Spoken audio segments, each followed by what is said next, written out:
First of all, let me just say welcome everyone. Thank you for connecting to this virtual presentation. This is an environmental education webinar series that we're putting on, sponsored by the North Coventry Township Environmental Advisory Council.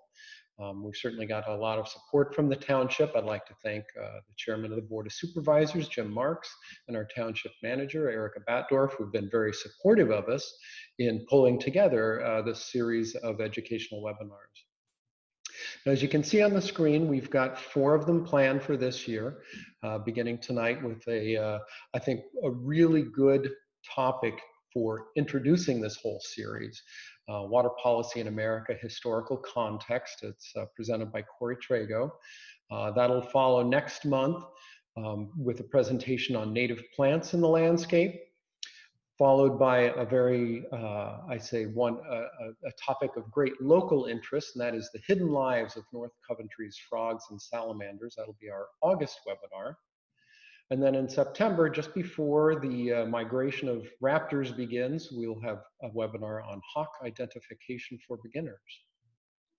So again, thank you all very much for joining. I think Cory would be willing to entertain questions. What I would ask is, if you do have questions during the course of his presentation, please hold on to those. We'll have a chance at the very end to ask those.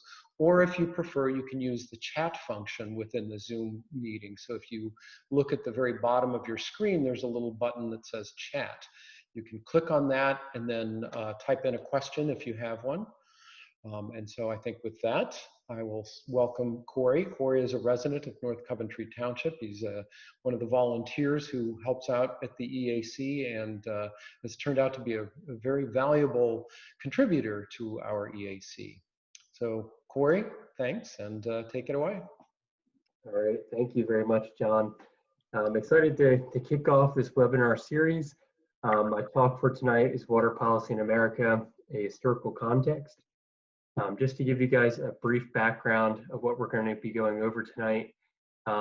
First, we'll kind of be going through very rapidly a 300-year history, looking at some of the environmental impacts of a growing nation. So kind of how the growth of the nation impacted the local environment, how people viewed the environment, and then how they noticed and how they were aware of the impacts of that growth on the local environment.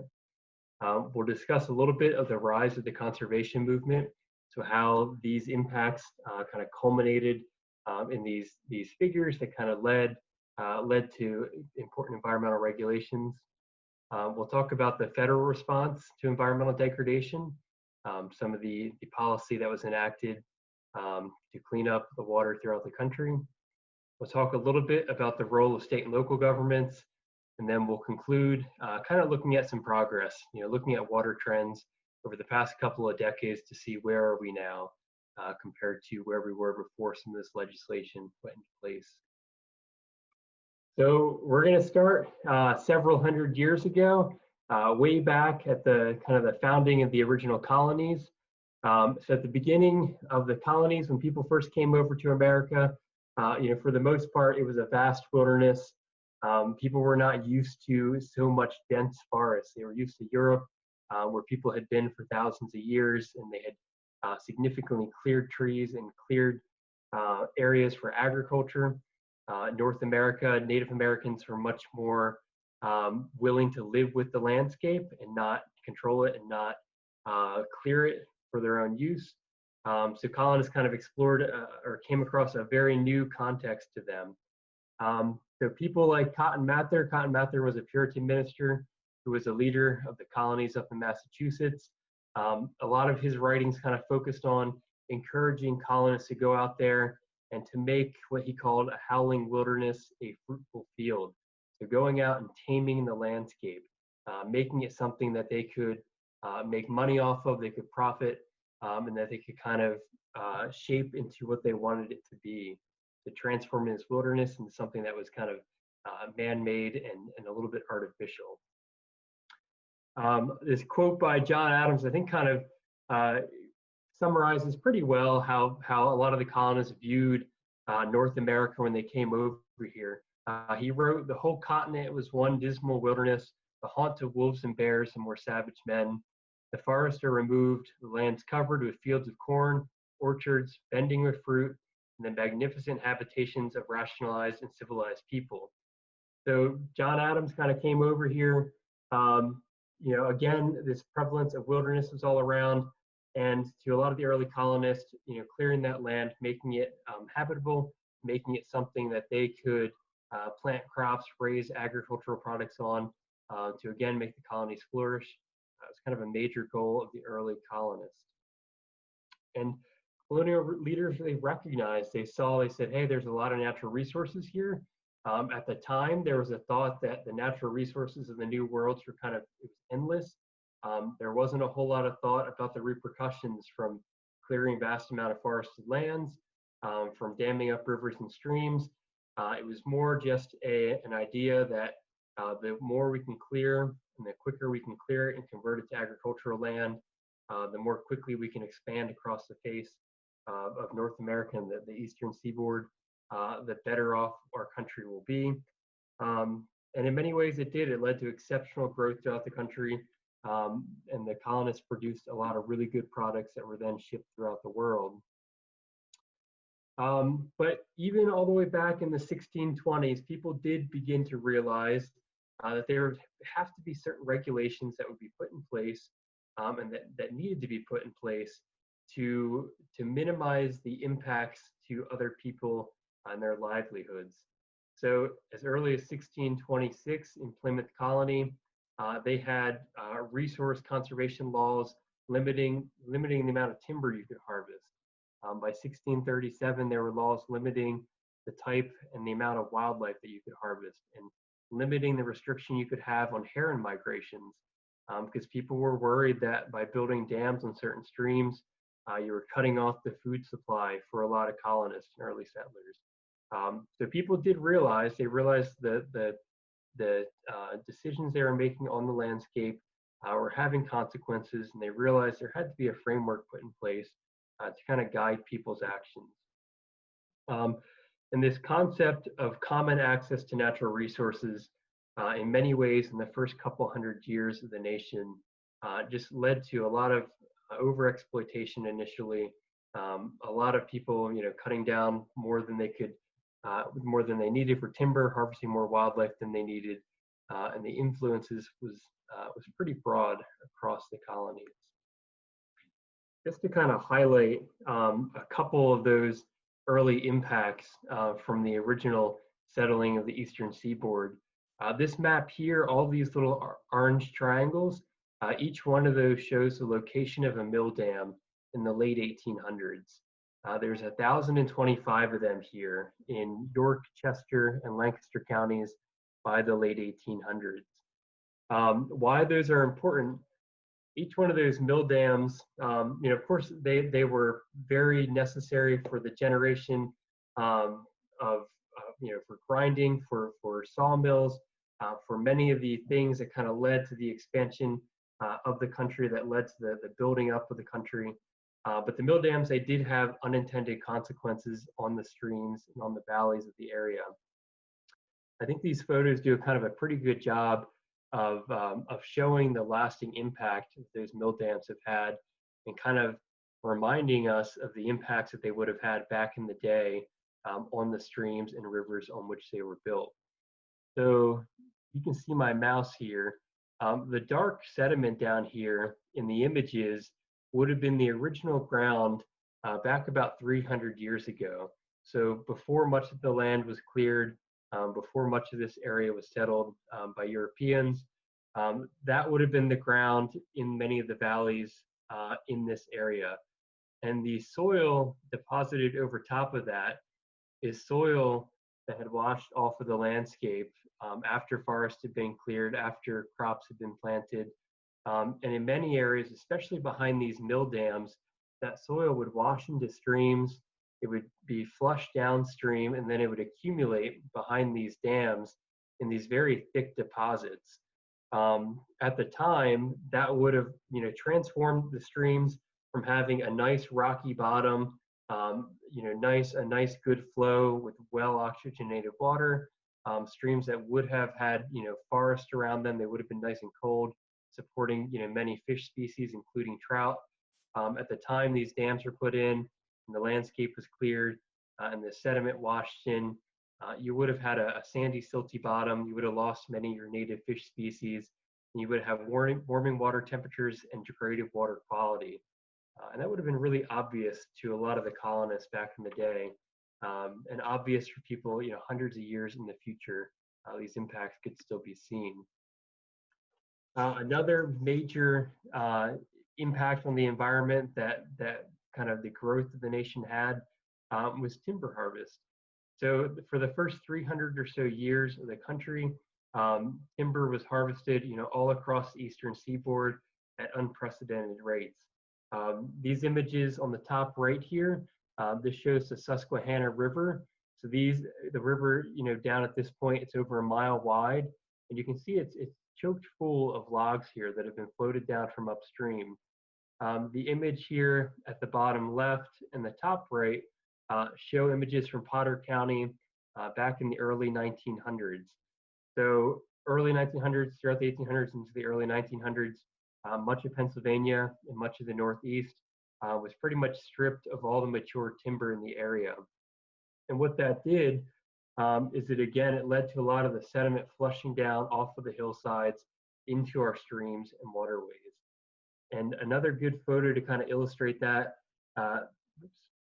this image here was kind of taken at the toe of one of these slopes. And the stick here is 1.6 meters, that's about 3 feet long. And the dark line here is the soil A horizon, so what would have been the topsoil about 200 years ago. And the 3 or 4 feet of sediment on top of that original soil A horizon has all flushed off of these hillsides, or had flushed off of these hillsides when they were cleared of timber a couple hundred years ago. Much of this sediment, again, was washed down into local streams and waterways. You would have seen rapid changes in water quality, rapid changes in the stream biota that made up those systems. And these streams were major sources of protein, sources of fish for early settlers and for Americans really throughout the 1800s across much of the eastern seaboard. But as we begin to move into the 1900s, into the middle of the 1900s, we really see a rapid decrease in those fish populations, a rapid change in the biota of those streams, and much of that is caused by the timber harvest that occurred on the landscape over those first couple hundred years of settlement.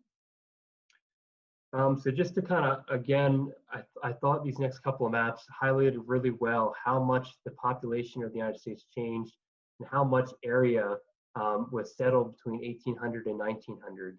So in 1800, the US population was 5.3 million people, and most of that was kind of concentrated in the mid-Atlantic and then up in New England. But by 1900, the population of the US explodes to 76.2 million people. And as you can see, much of the Northeast, the Southeast, the Midwest, and even out into the Intermountain West and now the West Coast, really has some significantly dense populated areas. And there's widespread development going on kind of across the country in those 100 years. So at the same time that the country is growing in population, the country is also kind of shifting in demographics of where people are located. So in 1820, you only had about 7% of the country that was located in an urban area. But by 1920, a century later, you had more than 50% of the population was concentrated in these urban areas. And you can kind of see from the figures here, 1900, about 41% of the US labor force was employed in agriculture. But by 1945, only 16% of the workforce was employed in agriculture. And a lot of the driving factor behind this was industrialization. So the country was rapidly industrializing. Cities were springing up with large factories. All kinds of new technology came forth and really allowed the country to expand very rapidly, allowed cities to build very quickly, brought a lot of wealth into the country as well. But these changes in the landscape and these concentrations of population also had significant impact on the water quality around these cities. And even back into the late 1800s, it was widely talked about in not only political circles but also in newspapers. The Philadelphia Inquirer ran a whole series of these cartoons back in the late 1800s and early 1900s, and it's called this cartoon is called A Decidedly Mixed Drink, and it shows William Penn here, and he's drinking. He has a large goblet here, and all these cups are being poured into it, and they're labeled Norristown and Pottstown and the Wissahickon and the Manatawny. And the point behind this was, and he's trying to put his hand up saying, like, no, I don't want this, and this concoction is kind of overflowing and steaming. And it was just highlighting, this is associated with an article kind of highlighting the degradation of water quality in Philadelphia. Residents of Philadelphia in 1899 were still getting their water from the Schuylkill River. And at that time, even 120 years ago, the river was seeing big changes in water quality. A lot of industrial sludge was being pumped into the river. A lot of wastewater from the towns that were built up along the Schuylkill were flowing directly into the river, largely untreated. So people downstream were realizing the quality of their water was increasing, and this had a big impact on not only people's kind of enjoyment of that resource. That people did not want to be close to the river because it actually smelled and did not look good. But there was widespread outbreaks of illness, mainly caused because of the lack of regulation that was guiding water quality, that was kind of regulating how stuff was discharged to local rivers and streams. And so about this time, we begin to see in the late 1800s kind of this rise of the conservation movement. People were realizing that conservation was necessary, that actions had to be taken to make sure the country still had clean water, that areas that were pristine remained pristine. People saw the rapid expansion across the country. Remember that map from 1800 to 1900. Areas were being cleared very quickly. Development was springing up all over the place. Unfortunately, there were people that were bringing this to the forefront of discussion in America, and it was kind of raising this environmental consciousness across the nation. So in 1854, Henry David Thoreau published the book Walden, or On Walden Pond, kind of highlighting some of his experiences living on this pond in Massachusetts. But again, just kind of connecting people back to nature at this time when industrialization and urbanization was rapidly increasing. In 1887, Teddy Roosevelt founded the Boone and Crockett Club. He was an avid hunter, and he realized that game across the east, especially in the Mid-Atlantic region, was rapidly being depleted, mostly due to market hunting. And so he founded the Boone and Crockett Club as a conservation organization that was looking to protect and preserve populations, especially of big game animals throughout the country, so they could be enjoyed and they could be admired by future generations. And then in 1892, John Muir founded the Sierra Club, again, kind of just an organization highlighting the need for preservation, protection, and conservation of the natural resources of the United States. Kind of just highlighting some more of these beginnings of the conservation movement. As I mentioned in the beginning, when people first came to the American colonies, there was just so much land and so much vast wilderness. People, again, they kind of viewed natural resources as being impossible to deplete. But in 1864, one of the first books to kind of really delve into the idea of overuse of resources was written by George Perkins March, and it was called Man in Nature. It was widely circulated, especially across the Northeast, and it got a lot of people talking about, well, how can we make sure that we do not overuse our resources? How can we make sure we are having legislation in place or having rules in place, or making sure we're managing our resources properly so they can be enjoyed into the future generations? 1872, the Yellowstone National Park Protection Act was put in place, setting aside the nation's first national park. Yosemite National Park was protected around this same time as well.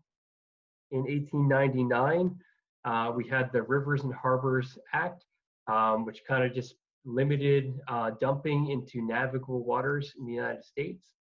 So again, that cartoon that we saw a couple slides ago in Philadelphia, at the time that was published, before the Rivers and Harbors Act went into place, there was really no regulation at all of what could be dumped into rivers and streams. Industrialization was rapidly increasing. There was a lot of industrial solvents, industrial oils that were being used. And at the time, before 1899, really just completely unregulated, they could dispose of all that in rivers. And the idea was kind of just dilution is the solution to water pollution. They'd put it in there and they'd hope the flow would carry it away and they wouldn't think about it again. But people downstream, they knew that was not necessarily the case, and they were impacted by that. So Congress passed Rivers and Harbors Act in 1899 to kind of put a stop to that. In 1905, the U.S. Forest Service was created by Teddy Roosevelt. It was led by Gifford Pinchot. He's kind of the founder of modern American forestry. And again, the idea that forest needs to be protected and preserved.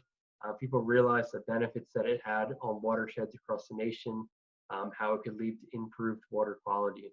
So that was just kind of beginning to come to be understood in the beginning of the 1900s. And then in 1933, as the Great Depression was in full swing, the Civilian Conservation Corps was established. And again, this organization kind of set out to go out and to plant a lot of trees, to restore some natural areas, and to set land aside that could be used as recreational areas by citizens of the United States. And so Aldo Leopold, this quote's always, very widely quoted. It's kind of his conservation ethic, he calls it. He said, a thing is right when it tends to preserve the integrity, stability, and beauty of the biotic community. It's wrong when it tends otherwise. So just this growing idea that, hey, we need to make sure we're looking at the actions that we're doing, and we need to make sure we understand the impact that it's having on local environments. So kind of, again, in the midst of this Great Depression that we had in the 1930s, the Dust Bowl really kind of brought to the forefront of American discussion the idea of looking at how we impact the landscape and how we can protect the landscape so we don't have this widespread environmental degradation. So the Dust Bowl was kind of driven by this clearing of 5.2 million acres of native grassland across the Great Plains of the United States. And much of that grassland that had been there for millennia was tilled up, and it was planted with wheat to kind of fuel this growing, rapidly growing nation. We needed, these prime soils. They were typically very good for growing wheat, but the practices used at the time to clear fields, to plow fields, when there were years of drought, it led a lot of soil to be exposed. And as the soil was exposed and as this drought continued throughout the 1930s, much of the dust from that area was literally, was whipped across the United States, all the way to New York City, to Washington, D.C., and out into the Atlantic seaboard. Just a couple of stats that kind of highlight the severity of the Dust Bowl. They estimate in the 1930s a total of 350 million tons of silt was carried away in a single storm in May of 1934. Again, the silt was deposited as far away as New York City and ships on the Atlantic seaboard. So people in New York were literally breathing in the dust from the Midwest because of poor farming practices.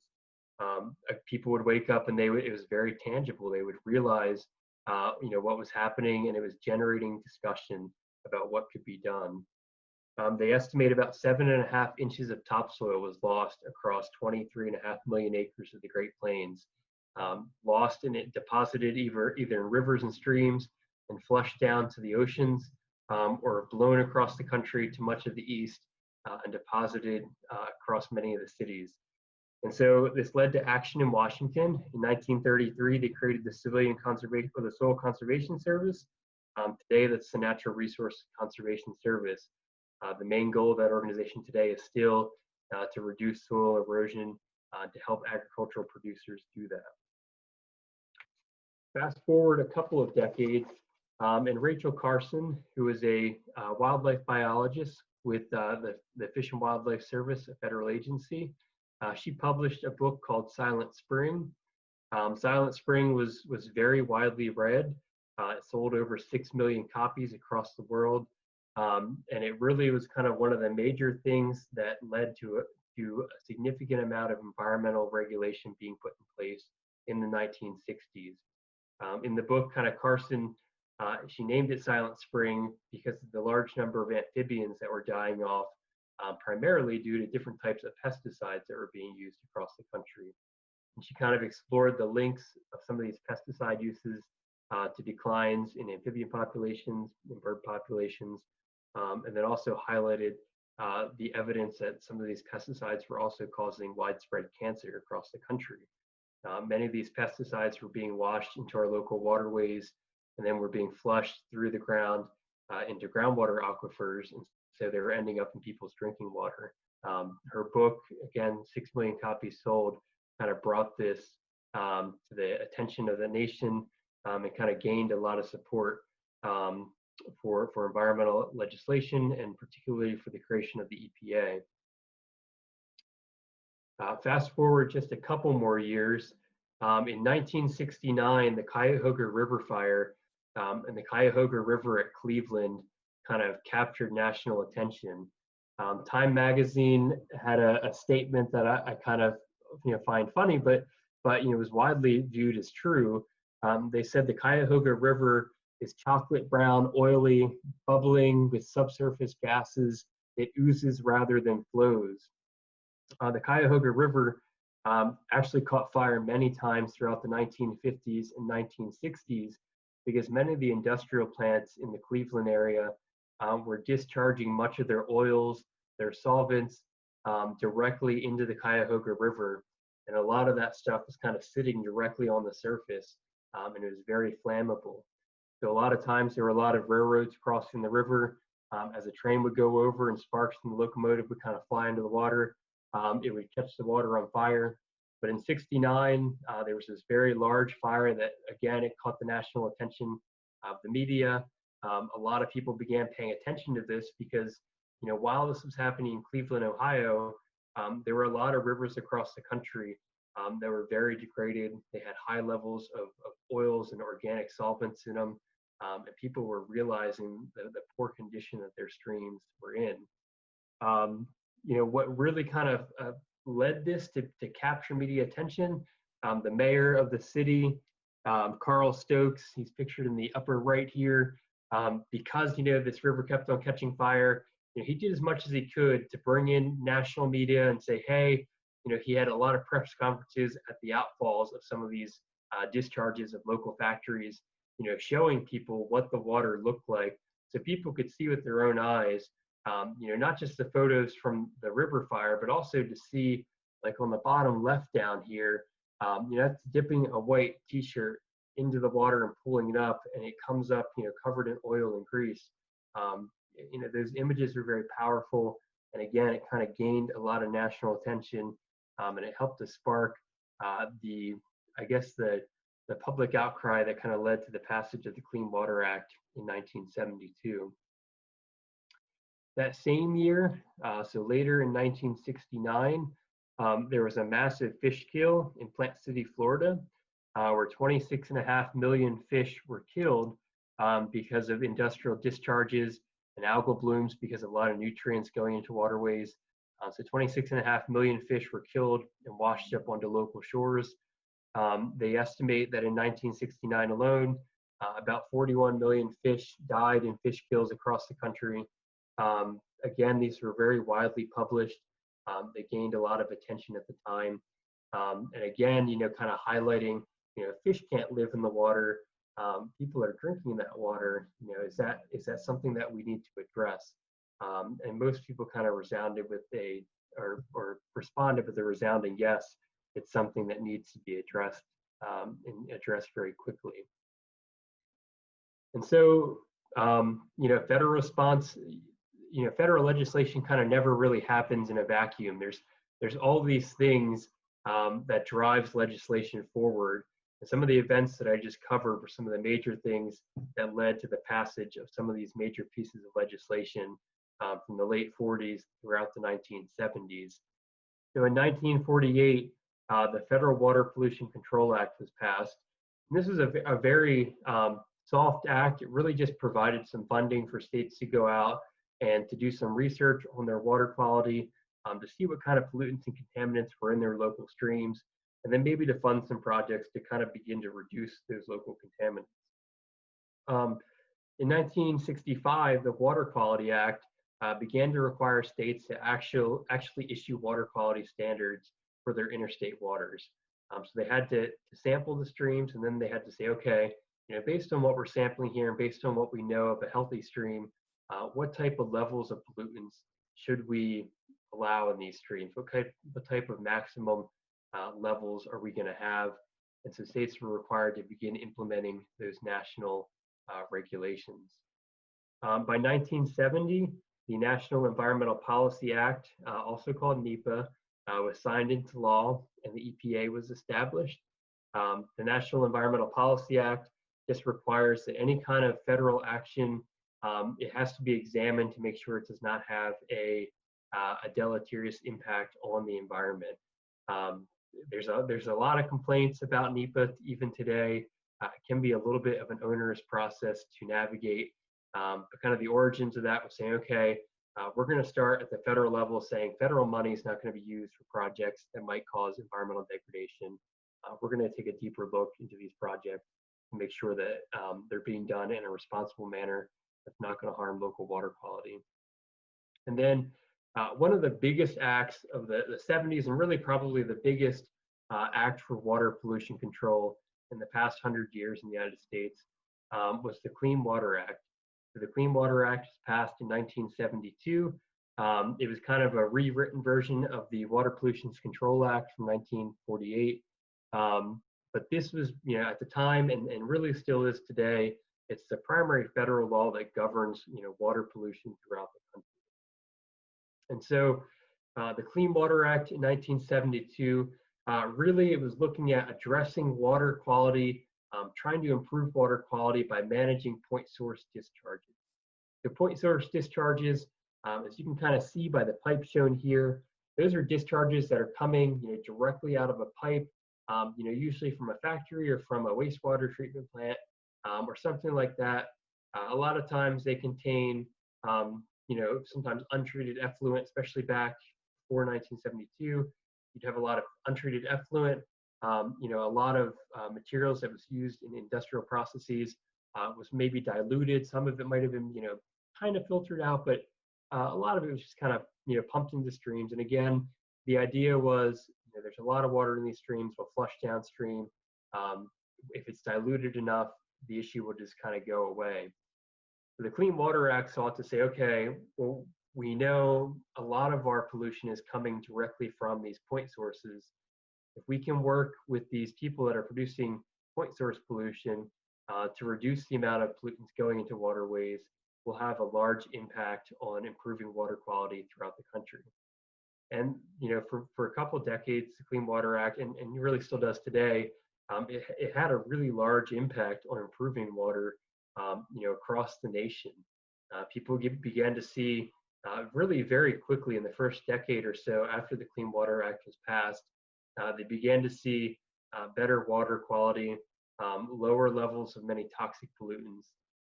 Fish were beginning to return to areas that they could not have lived in just a couple of decades earlier.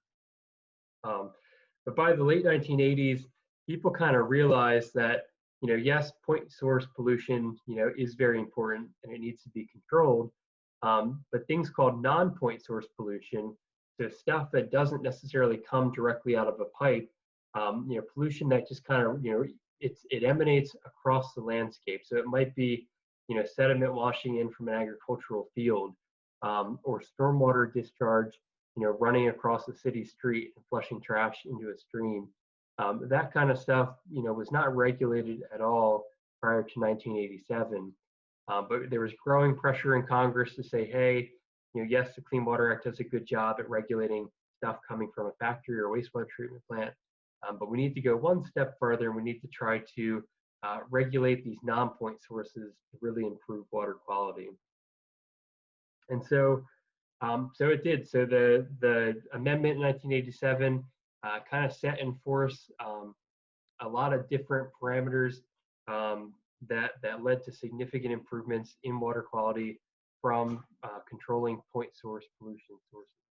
The stormwater was kind of the major thing that sought to control.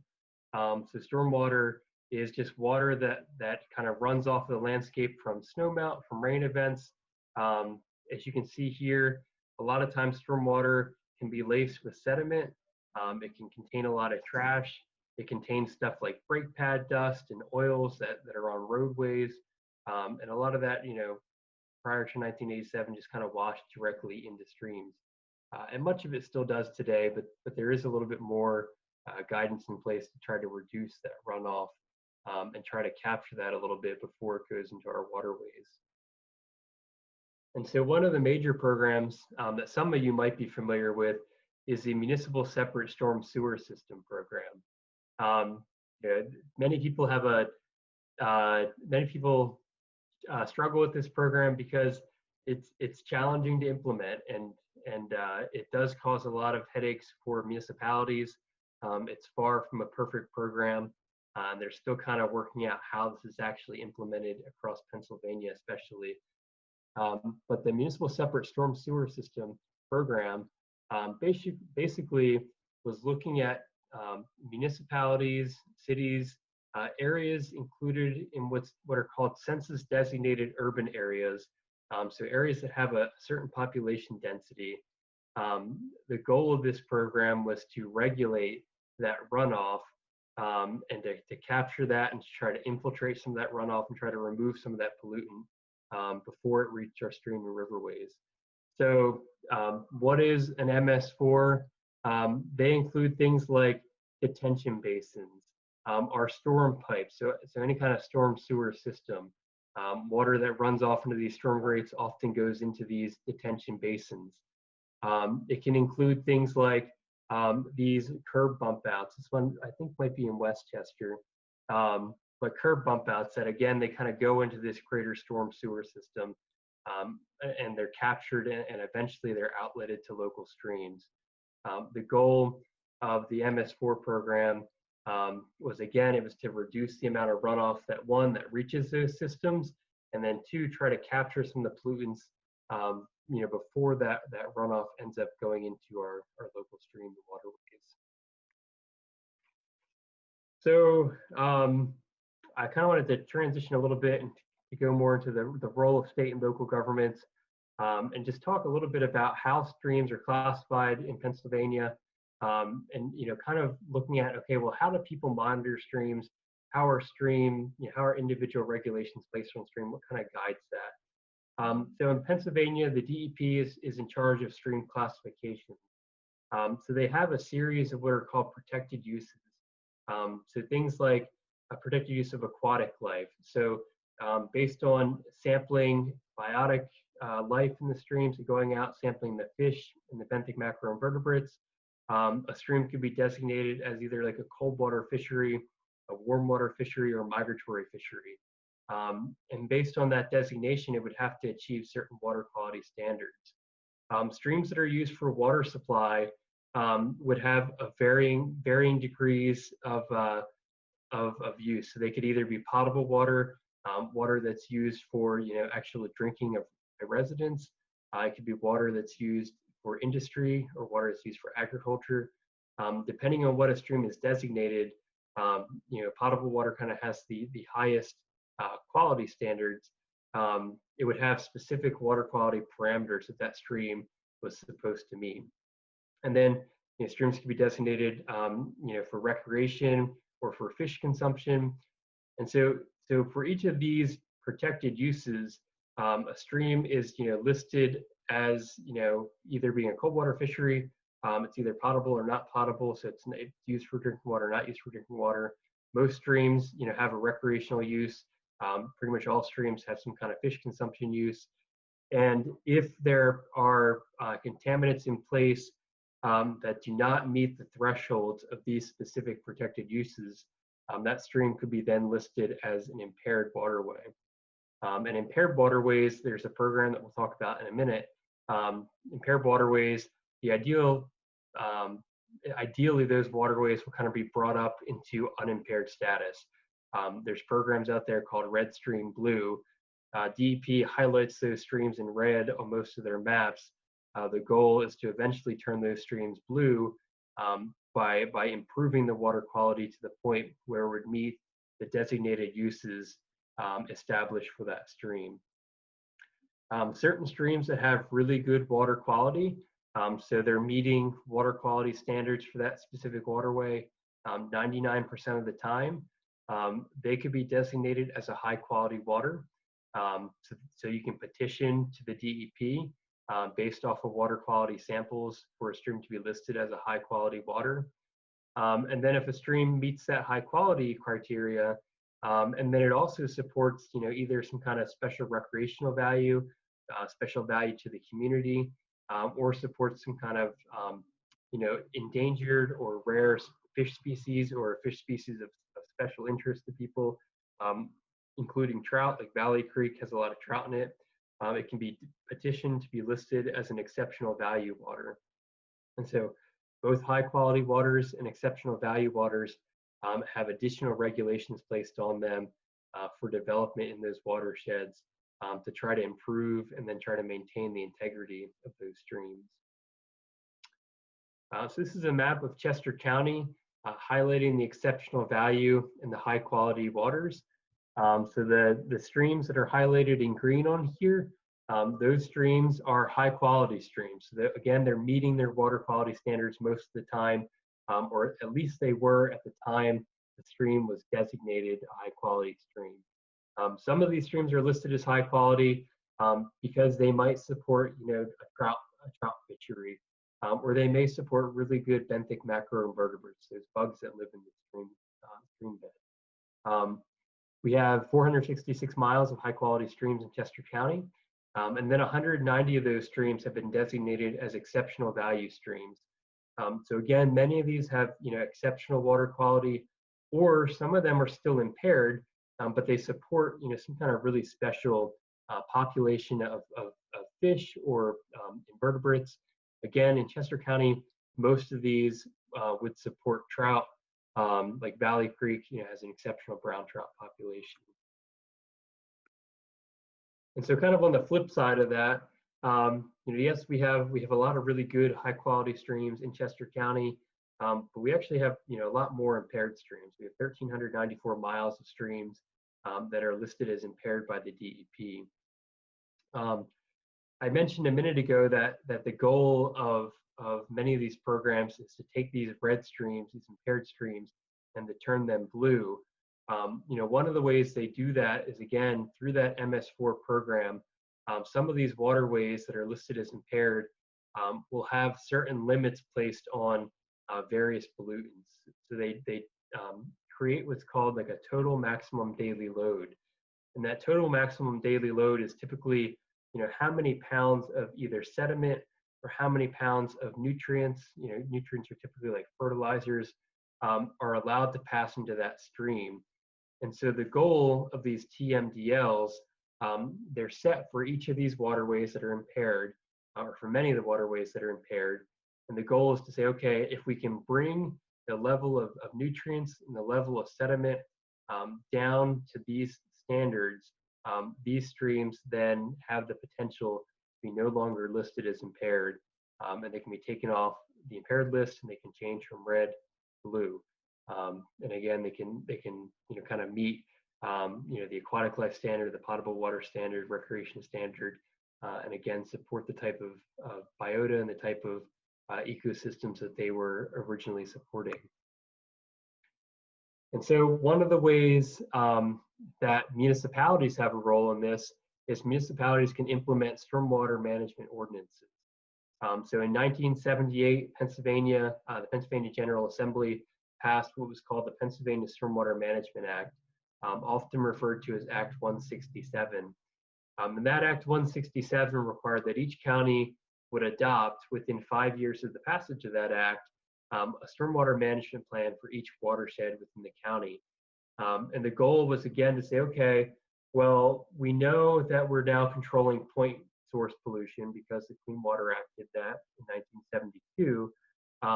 But we know that stormwater runoff, has a large impact on water quality as well. Now that we were controlling point sources, the need to further improve water quality or water quality would not be able to improve more unless we controlled points or non-point sources like stormwater runoff. And so the goal of this was to say, okay, we're going to do a survey of characteristics of all the watersheds in each county, looking at things like number of stream miles, characteristics of those streams, like water quality parameters and biotic parameters. We're going to list any flood control projects for those streams, and then maybe create some standards for development that we can reduce the amount of stormwater runoff that's directed directly into streams, leading to increased sediment and increased nutrient loads. And so part of this, and I always like to talk about this because this is something I worked directly with Chester County back in 2002 in response to this. Was really the first county in Pennsylvania to have a comprehensive water resources plan called Watersheds. And that plan, it had guidance that was really designed to protect the county's water resources. It had a framework to support sound land use and water resources management. The goal was really to say, okay, here are some actions that citizens and stakeholder groups could take to improve water quality in their watersheds. So it looked at all the major watersheds in the county, and it evaluated those watersheds for a number of potential resource concerns or potential things that were impacting water quality. And then it kind of ranked those for each watershed and said, okay, say for French Creek watershed, our goal, we really need to reduce sediment, or we really need to control stormwater runoff from urban areas to improve water quality here. So it kind of did that for every watershed in the county. And then at the time, it provided a really good snapshot of the water quality across all the county watersheds, just to give an idea of what current conditions were like in 2002. And so I mentioned a minute ago that municipalities could have stormwater ordinances to help reduce the volume of stormwater runoff entering local streams. And again, this kind of all plays into that MS4 program of reducing stormwater runoff and improving water quality from that stormwater runoff. So in 2013, before then, county municipalities had their own stormwater management plans, which was fine. Many of them were very good. But the challenge was, especially for developers, there was different plans in every municipality. There wasn't a lot of standardization. And so it's challenging to go from one municipality to another to meet their stormwater standards. People weren't exactly sure how it changed across municipalities. And so in 2013, the Chester County Water Resources Authority drafted a model ordinance that since all municipalities in the county have adopted. So the stormwater management is really much more uniform across the county, which really just kind of streamlines the process in many ways for developers. It makes sure that all watersheds throughout the county have a basic minimum level of protection. The stuff put in the model ordinance back in 2013, there were several different choices municipalities could take. There was a minimum choice that you could take, so you couldn't have below certain requirements. Then you could make them slightly more strict if you wanted to. And several municipalities in Chester County did opt to make the requirements a little bit more strict, so they could have a little bit more control over their stormwater runoff. But again, this ordinance kind of set the minimum area of disturbance that would then require somebody to implement stormwater management practices. Again, all counties have adopted this. It applies to both development projects and redevelopment projects. Then we're in the process of kind of updating this, and it'll be updated by September of 2022. And so kind of just to recap real quick, before I go into the progress that we've made to wrap up the presentation, basically what we're looking at is, okay, so in Pennsylvania, the DEP adopts water quality standards for certain streams, based on expected conditions that it should have. People from the DEP then go out and they continually monitor the water quality in that stream, and they assess, how it changes over time. Based on the monitoring and based on the continued assessment, Streams are listed as either impaired or threatened. As I mentioned, impaired streams can have a TMDL, so they can have certain limits placed on the stream to limit the amount of sediment and nutrients going into the stream, so that you can ultimately get that stream off of the impaired list and back to a non-impaired stream. So the NPDES permits, that's kind of the MS4 side of things, controlling mostly point source pollution, so stuff coming out of pipes. And then you can manage non-point source pollution. A lot of times comes through partnerships with nonprofit agencies. All right, so to wrap up real quick, we've come a long way really in the past 40 years or so in water quality across the country. And I just wanted to highlight a couple graphs to kind of illustrate that pretty well. So this map here, this shows sulfur dioxide concentration. Sulfur dioxide basically is what causes acid rain. Acid rain used to be a really big deal back in the 80s and the 90s. If you look back through academic literature back then, that was one of the major causes of impairment for many of the streams, especially throughout the highlands of the Appalachians. The pH of those streams had dropped really low because there was a lot of acid precipitation occurring. And so the map on the left here, 1989, 1991, shows the concentrations of that sulfur dioxide in precipitation. But fast forward to 2007 to 2009, we can see some of the regulation that was put in place, really led to really significant reductions in sulfur dioxide concentration, and subsequently a really large improvement in water quality throughout the eastern United States. This comes from the Delaware River. This information was collected at the Ben Franklin Bridge. And the chart here, these are box plots, and they show the concentration of dissolved oxygen and the range of that concentration each year going back to 1965. So remember, in 1972, we had the Clean Water Act that was passed. Dissolved oxygen concentrations, in the 60s and 70s was around 1 milligram per liter.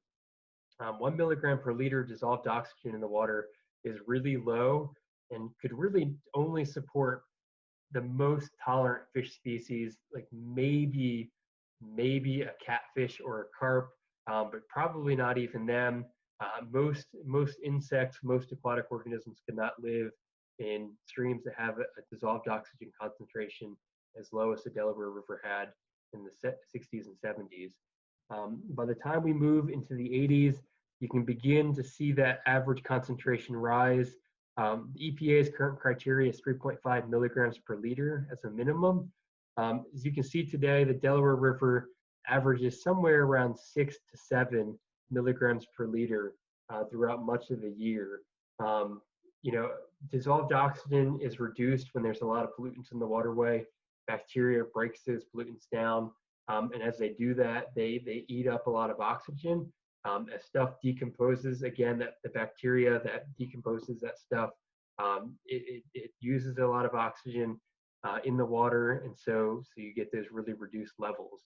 The fact that we've went from around 1 milligram per liter to 6 or 7 milligrams per liter today just kind of shows how far we've come with water quality over the past 30 or 40 years. And then, this is over a much shorter time period, but this is collected from Chester County, looking at what's called Biotic Diversity scores. And these are average levels across the county. And they don't look like we've seen huge changes over the past 20 years, but in many streams throughout Chester County, we have seen, really noticeable changes in the biotic diversity. So we've seen these trends where biotic diversity is improving, really at almost all watersheds across the county across the last 20 to 25 years. And that's especially true for these sites that were designated as poor quality sites. So sites that had aquatic diversity scores in the 20s and 30s, back in the late 90s, today many of those sites are up in the 40s, which still is not great, but it really is a significant increase just over the past 20 years. If we would have had data in many of these streams going back another 20 or 30 years, we would probably see a really rapid increase or rapid rise in these scores, before 1996. So some of this data was collected, a little bit late to the game, but it still shows that, hey, even over the past 20 years, we're seeing increases in aquatic diversity, which again just kind of indicates an overall holistic view of how stream quality is improving. And these are averages. Again, you can see the average level there in the middle. That's I think at 18 different stations across Chester County. So not just one stream, but it is really widespread. And so kind of looking forward a little bit, we talked about the Cuyahoga River in Cleveland back in 1969, how it caught on fire, how Time magazine said it oozes rather than flows. Today, the Cuyahoga River looks like this. Thousands and thousands of people are out on the river recreating on it. It's still not a pristine waterway. It's still listed as impaired, and it has a long way to go.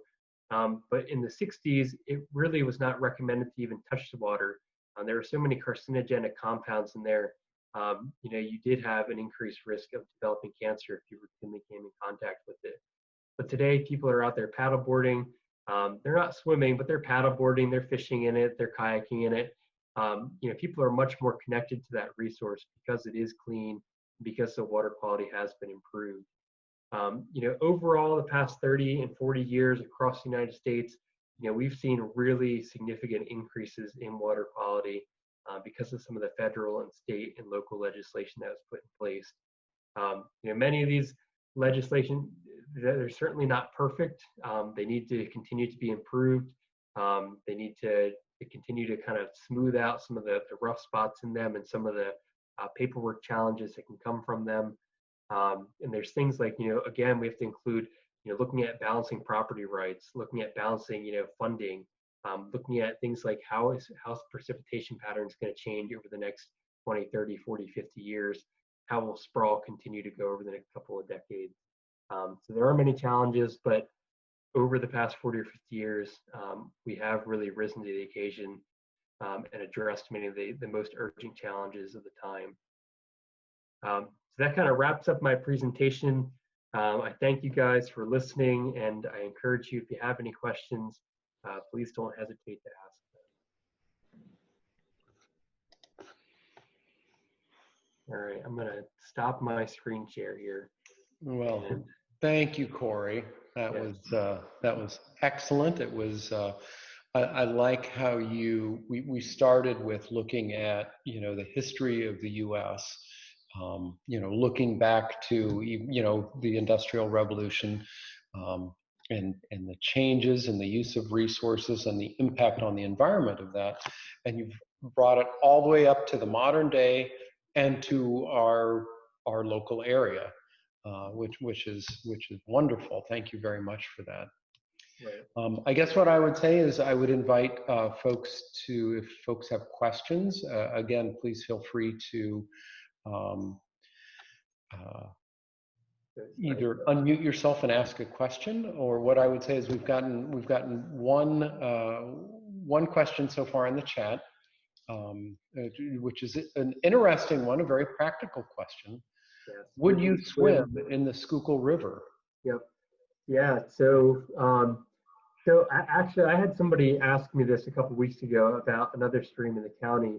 I have swam in the Schuylkill in the past 5 years, multiple times, and I guess I would say yes, I would swim in the Schuylkill River, but the caveat is I would not swim in the Schuylkill River within a few days of any kind of significant rain event. I would swim in the Schuylkill River in the summertime when the water is at a relatively average or low level, when the water quality is good and it's clear. Even though we've come a long way in addressing water quality issues, especially after rain events, in some areas of the Schuylkill River watershed, there is still sewage sometimes. We have what's called combined sewer overflows, which is where storm drains and wastewater systems all go to the same plant. And if you get over an inch or two of rain at one time, the wastewater treatment plant may not be able to handle that volume. And so what they'll do is they'll just open the gates out, and there'll be some raw sewage that'll be pumped out into the streams. the Chester County Water Resources Authority does have a website that kind of monitors 3 or 4 spots throughout the county for bacterial concentrations. So what my suggestion is always, check that. If streams are listed as having high bacterial concentrations currently, I would say avoid the water at that time. Otherwise, when the water is low flow throughout much of the summer, you would be fine, because many of the pollutants that were in the Schuylkill River 30 or 40 years ago, many of them have mostly been removed due to some of these point source regulations. How many of the dams that were originally built in Chester County are still existing? Most of them are not existing anymore. I don't have an exact number. I think that map, I think there were 300 and something, maybe 350 of those dams that were on that map that were in Chester County in the late 1800s. Many of them have just naturally kind of been flushed out through big storm events. They were no longer maintained, so eventually they just kind of fell into disrepair.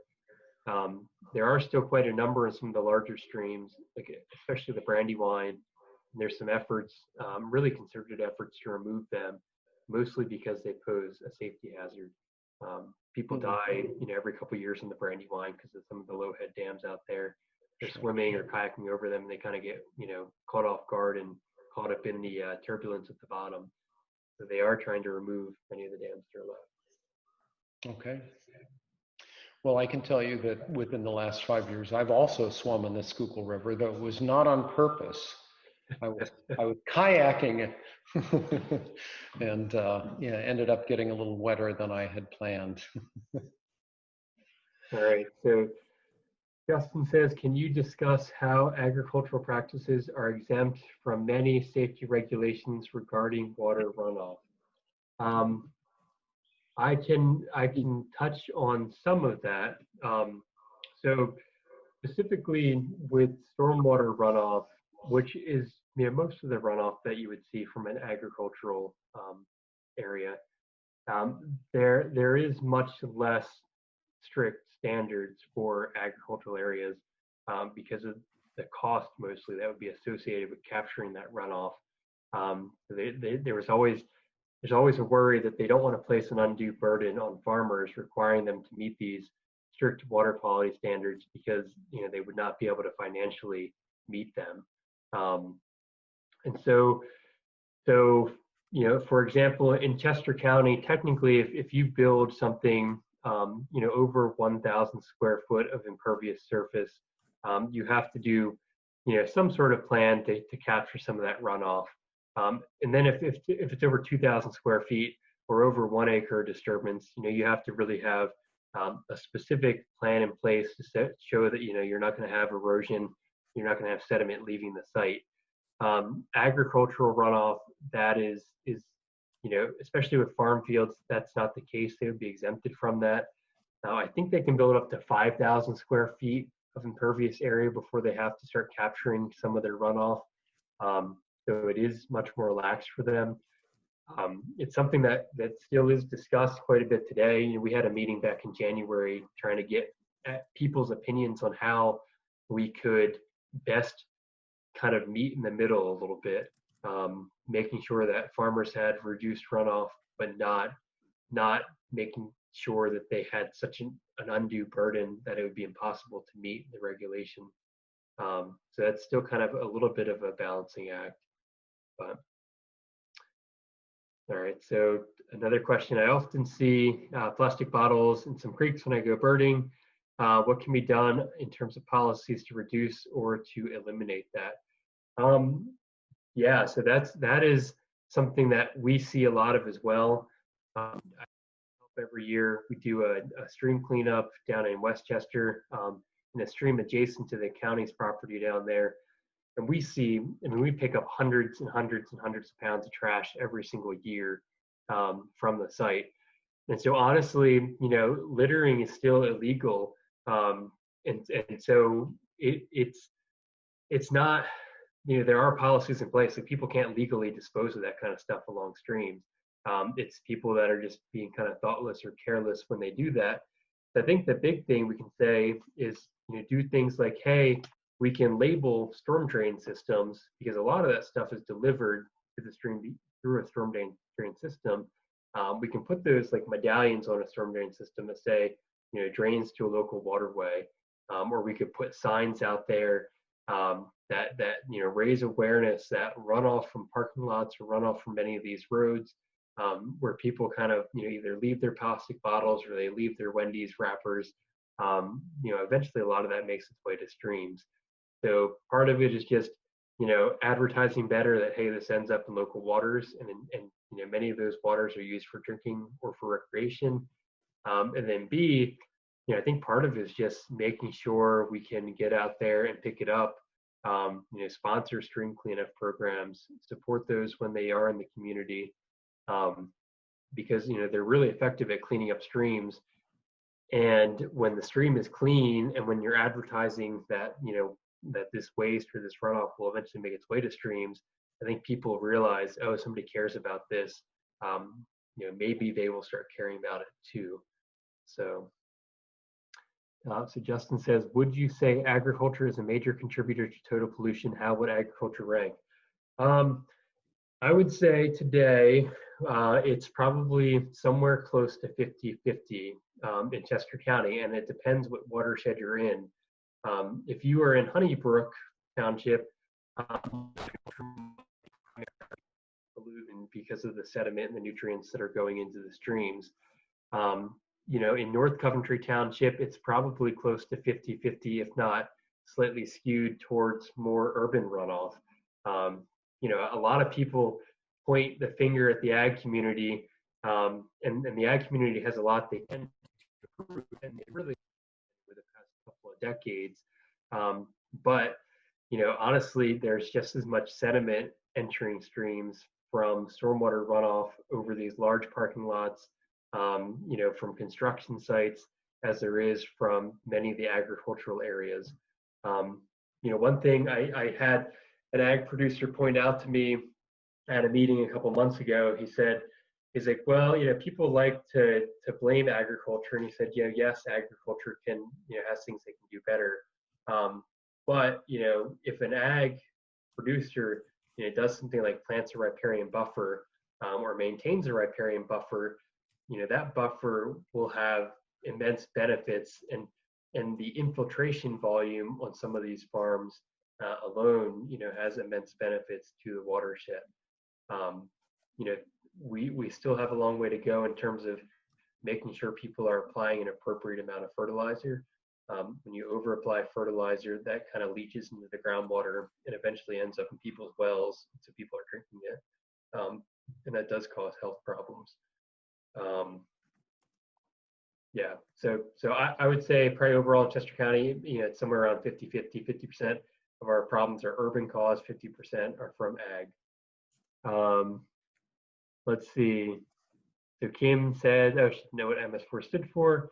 So MS4 is really complicated. That was like a really a high level 30,000 foot overview of what MS4 stands for, and just some of the highlights of what's referred to as the MS4 program, some of the goals of that. It is something a lot of people talk about. It is potentially very expensive to implement the goals of the MS4 program. So municipalities are struggling with that, but we're kind of overcoming that together and continuing to work with DEP to make sure we can approach that from the best angle and be as kind of efficacious as possible with the projects we are putting in. So our regulations on stormwater basins in new and existing housing developments severe enough to limit runoff into streams. So there's maybe a short answer and a long answer for that. The short answer is, if it was built prior to 2013,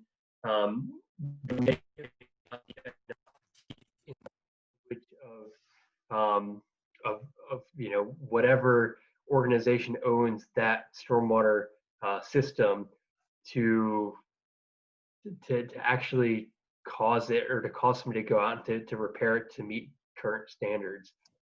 There's a lot of housing developments that were built, of course, prior to 2013, and they, they might have, these operation and maintenance requirements, they're called, but there may not have been anybody, clearly designated,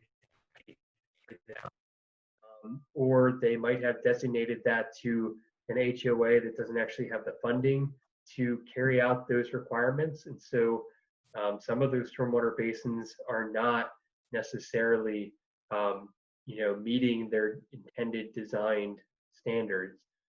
They are maybe allowing more water to exit than they should. It's a big challenge.